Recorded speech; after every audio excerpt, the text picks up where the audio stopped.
The frilled lizard's only defense blinds it the moment it uses it. That's not a metaphor. When the animal deploys its famous neck frill, it has to open its jaw wide enough to pull the cartilage rods taut, and opening that wide forces its head back. So right at the moment a predator has startled it badly enough to trigger the full display, it's hissing, it's looking terrifying, and it can't see a thing. If that doesn't send you running in terror by itself, nothing will. The frill is one directional.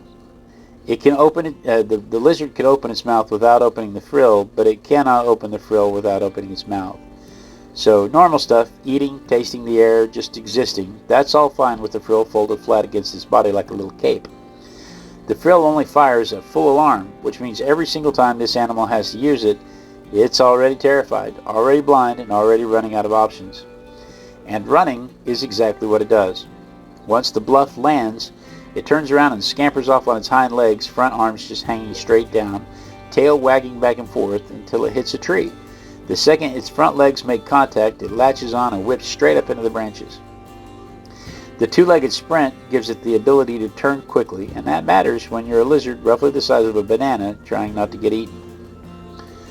Australia liked this animal enough to put it on their 2-cent coin when decimal currency launched in 1966.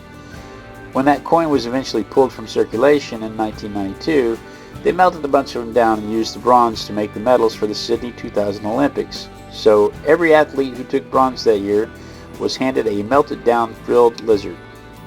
That detail didn't make it into the ceremony speech, but it probably should have.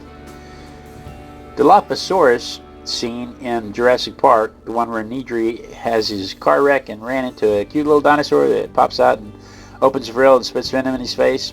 Yeah, that's based loosely on this animal. But the real Dilophosaurus didn't have a frill, and there's no evidence it spat venom, and it was considerably larger than the movie showed. The film justifies the differences by saying the scientists filled in the genome gaps with frog DNA, snake DNA, and bird DNA, which is clever, but the frilled lizard doesn't spit venom either, so they borrowed the look and made the rest up.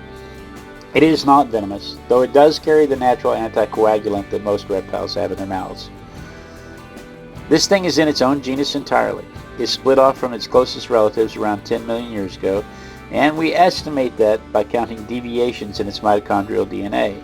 There's no fossil line in the sand, no historical record pointing to an exact moment. It's an estimation based on how long those genetic changes are known to take, and I want to be clear about that. What hatches out of its eggs depends entirely on temperature, with warmer conditions producing more males, which is exactly the opposite of what happens with Galapagos turtles. In turtles, warm weather means more females. Mammals do it differently altogether, where the male gametes make the decision of what sex the offspring will be, instead of the dirt.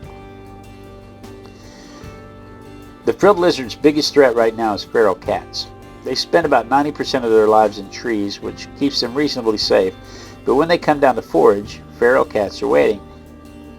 They also have a parietal eye, a sensory organ buried under the scales on the top of their skull, that detects light and helps regulate their sense of time and season. We have a version of that too. It's called the pineal gland. We'll talk more about that the next time we come across one of these little lizards to draw.